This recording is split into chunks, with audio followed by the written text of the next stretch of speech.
Hi guys! For today's video, ang gagawin naman natin is 3D piping. First is kailangan natin palitan ng unsafe view ng SE isometric. Then next, you need to type UCCon or just type UC for shortcut. Then click mo lang UCCon.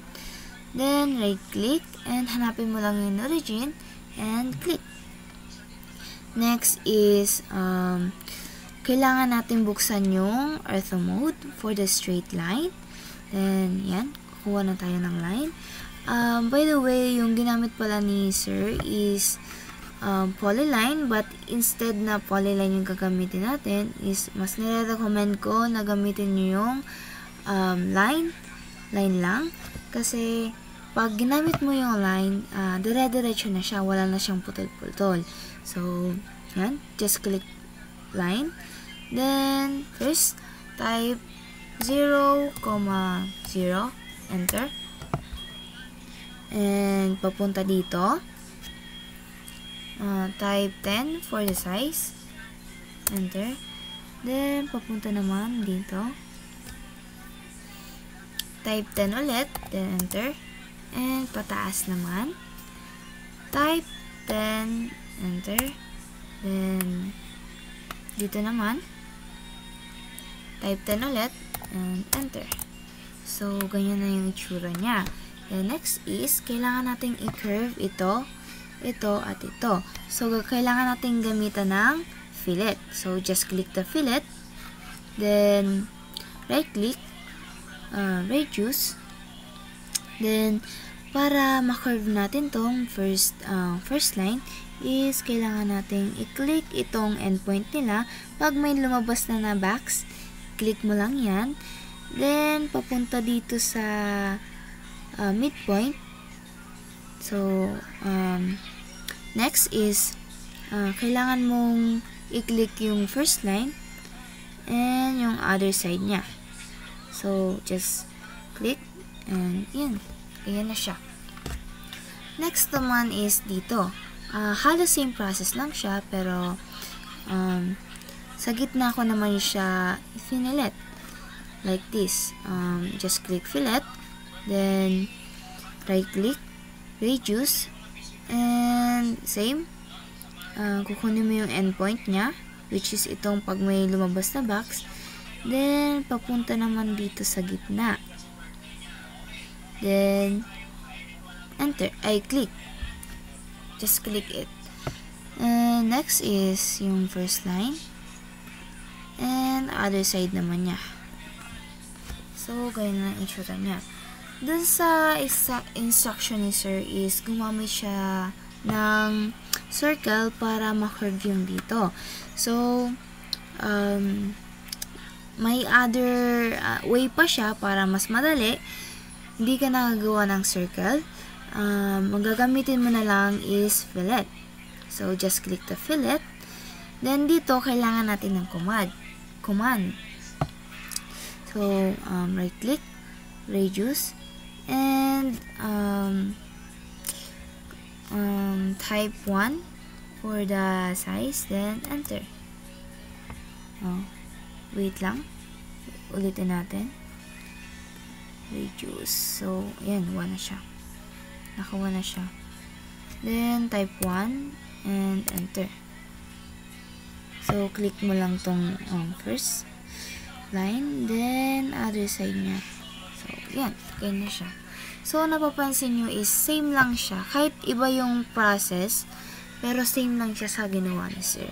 Mas pinadali ko lang para hindi kayo mahirapan. So, next is, gagawin na natin siyang 3D. So, first is kailangan natin ng circle. So, kahit saan, pwede mong i-click pag gagawa ka ng circle. Basta, malayo sa ginawa mong line dito. So, dito, i-click ko dito. Then, the size of circle is 1. Type 1 and enter. Then, next, para hindi kayo paulit-ulit gumawa ng circle is, yung ginawa ko is, kinopy-copy ko na lang siya. So, just click the circle. Then, copy. Click it in here. And lagay mo lang kahit saan. Pwede straight line, pwede dito, o bahala. So, damihan nyo lang para hindi kumulang. Para hindi kayo paulit-ulit gumawa ng circle. So, okay na ata to. Just click enter. So, ganyan na siya. So, para maging 3D siya is kailangan natin gumamit ng sweep. So, saan natin siya makikita? Dito. So, pag diba, pag naka 3D modeling na siya, is yung nakalagay is extrude. Ganyan siya. So, makikita natin yung sweeping pag pinindot nyo tong may arrow. Then, nandito lang siya sa dulo. Yan. So, ganyan na siya. So, first is i-ESC muna natin. Kailangan natin unang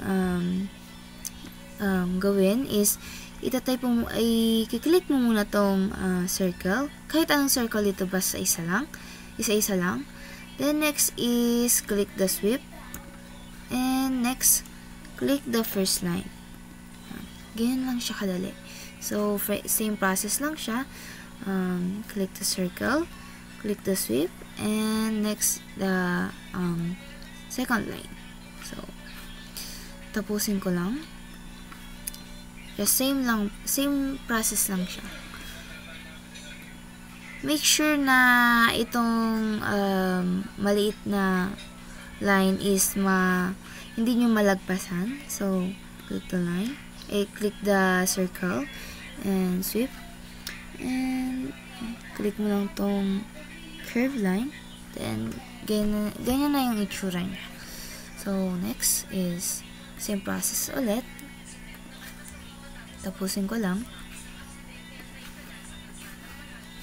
8.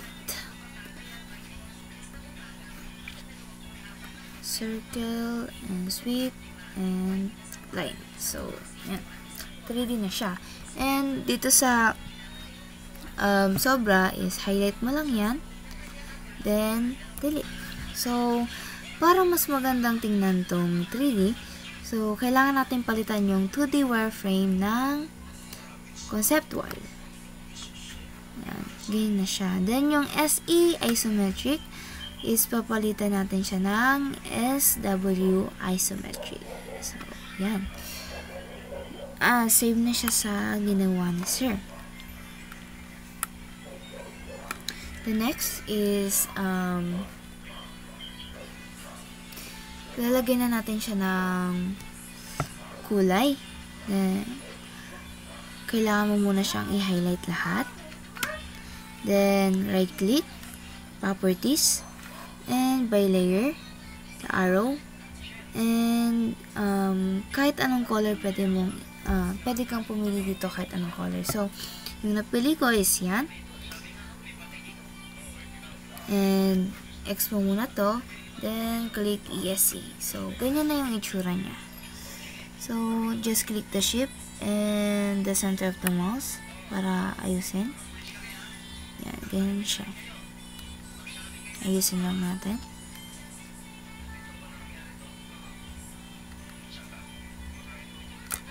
Okay na. Then, para mas malinis siya tingnan, is pwede nyong alisin yung display drawing grid. Ayan. So, yun lang. Bye-bye!